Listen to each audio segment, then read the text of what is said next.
About today's presentation in advance, so we'll be ready to jump right in to hear your presentation, and if we have time for questions at the end, we'll do that. Okay. Well, and please interrupt me with questions along the way. Well, the elevator speech. You can go It's ahead. a public meeting. Yes. The elevator speech for progress is that we were founded in 1971 to provide an array of services to adults with intellectual and developmental disabilities. It's actually, our founding story is pretty cool in that it was two families who had young adult sons who had disabilities and didn't want to stay at home with mom and dad like nobody wants to when they're early 20s, right? And but they couldn't live independently. So the families knew each other, got together, developed a nonprofit. It had a different name then, and started out with one group home, and it sort of has grown from there. Currently, so what we did for the first 40 years was pretty much the traditional array of services, which involved residential supports, community-based supports, and employment supports for adults based on whatever their level of need was to be as independent as they possibly could be. So for some people that meant semi-independent living, where we checked in on them a few times a week, all the way to 24/7 care for folks who couldn't really do things for themselves. So our mission is to provide a happy, health, and safe environment to allow people with disabilities to be as independent as possible, and that's sort of a summarized mission statement. In the last number of years, there have been both philosophical and funding changes and the development of new programs which have expanded services. What happened in Tennessee, which was not all that different than what happened in a lot of other states, is there was kind of a bottleneck with funding problems and just limitations, so that you had literally several thousand people on this waiting list that sort of just perpetuated year after year after year. So TennCare looked at that and has developed created some new waivers, which have created new programs which allow for additional funding for services for more people. They're not 24/7 services, but just in the last few years, it has allowed a large number of people to get additional services. That becomes important to why I'm here today, because one of those services was a greatly enhanced focus on employment for people with disabilities. And it's not something our service system had focused on historically as a primary service. Progress had always provided employment supports. We had groups of people that worked at Vanderbilt and Marriott Corporation, several places around town, who are known to be very good employers of people with disabilities, but there wasn't a systemic focus on employment until the last few years. So that has been a thing that we decided very deliberately with our management team and our board to become very skilled and very expert in providing. So that has become one of our sort of top tier services. Our ask for this grant was it was kind of an odd figure. It was $49,200. What that amount of money does is provide support to two job coaches two additional job coaches to be able to develop more employment supports for people who aren't currently getting those. And the reason that money is important is because the way our funding works and the way our reimbursement works is there's always a fairly extended period of time where we are putting forward financial resources that we're not getting reimbursed for, because we get reimbursed on the back end of a successful implementation of the service. So that development and expansion phase is always tricky for a nonprofit because of that. What we expect to see is, of course, putting more people to work. It has become employment of people with disabilities has become a national focus for advocates and practitioners of providing these services, so that people with disabilities are seen more and more as part of the fabric of a community, instead of as people who need to be taken care of and kind of aren't taken seriously. When you have someone who gets services but isn't giving back in any demonstrable way, and it appears as if they could to other citizens, it can look a little like, why is that?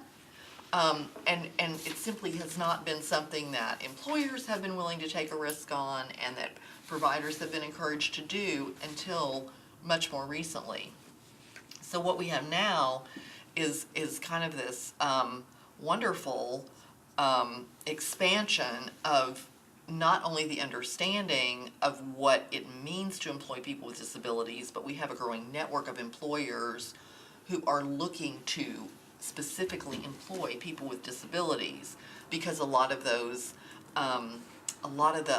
ideas around how that would be too complicated, or that would be too difficult, or that person wouldn't really be able to fulfill this job, a lot of those ideas have gone away.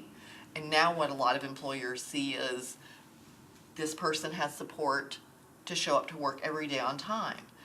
This person has extra help, like job coaching, to make sure they really understand the job and are capable of doing that job before that coaching, may be faded away. And so it's more of a support to the employer. And there are local employers, McDonald's and Kroger and Cintas and Marriott and Vanderbilt, who have become more and more active and participatory in developing this. And there are a number of programs there are internship programs called Project Search that Progress does, that works with Vanderbilt and Marriott and the school system to provide internships in the last year of a student's education, or an adult model at Vanderbilt for people who are out of school and haven't been successful yet. So there's that model. We work with Social Security Administration in their Ticket to Work program to help people who have been on disability and who want to re-enter and aren't really sure how to re-enter the workforce. We have a program that provides those services, as well as just building those employment supports into our original array of support services. Okay, I get the first question, I guess. Number 4, you said you anticipated a 7% increase in the number of people. How many people is that? Is that 5 people, or 25 people, or 100 people? That is such a good question. It's 21. It's 22 people. It's 22 people? You're doing 301 last year, right? Yeah, That is very good. Thank you. yeah, good math. Because You think I it's was going 22 to, people? I was actually going to give Serving a much bigger Do you, answer. do you agree? You agree? I was just ballparking. Do you from agree with the math?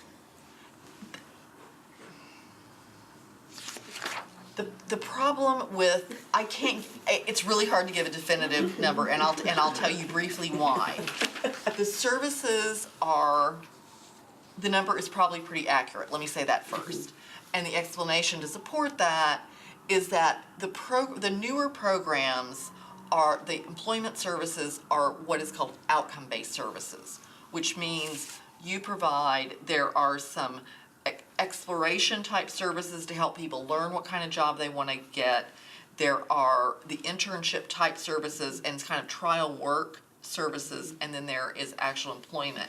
Once that employment is secured, that service drops off and rolls to the next person.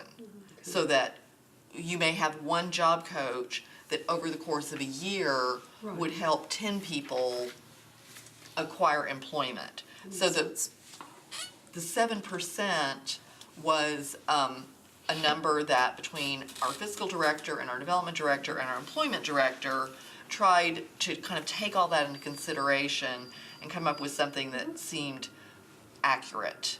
But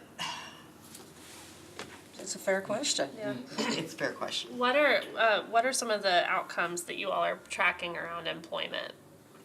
Well, we do track, everybody that we provide employment services to. The tracking is a little different based on which program. The Social Security-based program has its own kind of built-in tracking system in what they do.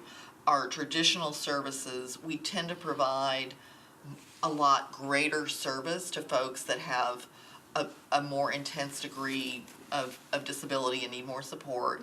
And so we see and touch literally those people every day. So we know from their employer when they need more support or when they need more training or when they're doing really well. And that is also kind of baked into our system for the services that are provided. Those have to be justified, of course, on an ongoing basis. And then the newer programs, we track those services a little differently because when they drop off and aren't receiving a direct service from us anymore, the formal tracking really does end at that point, but because of the relationship, we make sure that the employer and the person, and if there's, a family member involved, that they, what our experience is that they do let us know if they want, I'm doing really well at this job, I think I could have a better job. And so there's formal tracking through the end of the service, less formal tracking after the service. Is TennCare your largest funder? Yes, Okay. yes. What does transportation look like for your clients? We provide, I was going to say all, that's not true. We provide most of the transportation directly, and that is built into most of the rate structures. Not always in the newer programs. There are separate funded transportation services, and some of the services have that built in as an expectation that we provide. If the person gets that service separately, then they may choose to, depending on distance, we have folks that Uber, we have folks whose parents take them or family members, but for the most part, that's our responsibility, and we do provide the transportation. Yeah. What's your annual operating budget? 9 point something, between 9 and 10 million. Okay, I got one question, just really quickly. So you described this funding request as kind of like, I'm gonna call it gap funding, just funding. until you. That's correct. Until the money kicks in. So your request is one that is short-term, just until you were able to Correct. have the evidence at the end, and you think that could be accomplished in the next year within this cycle? Yes, Okay. yes. That's always the build-up for expansion is always the trickiest part for us, and I think for a lot of nonprofits. Okay. Do you know about how big your staff is? We employ, and again, it varies month to month, but what I always say is we have 300 employees, give or take 20 in any given month. Because we employ a lot of part-time people, and as our services change with the referrals for these newer, shorter-term services, we may hire more or fewer part-time people than we did in the past. So that number is a little more fluid. So you currently serve 301 individuals. Sorry. Over the course of a year. Over the course of a year, right? You also have that amount of staff as well. So you have it's like almost 1-to-1. But you explained it before as well. But not operationally, Right. because the more traditional services, Yeah. like one person who lives in a home will have 24/7, two people typically will have 24/7 staffing, so that's a number of employees to cover a full week. Right. and then they will also have staff during the day. Yeah. So there's more intense staffing for the traditional and more complicated individuals. And then in the newer programs, there may be one staff person supporting 3 or 4 people over the course of a week. Right, okay, I understand. I know my time's up. Out of Yes. time, yep. All right, Thank you for coming. thank you. Thank you very much. Thank you.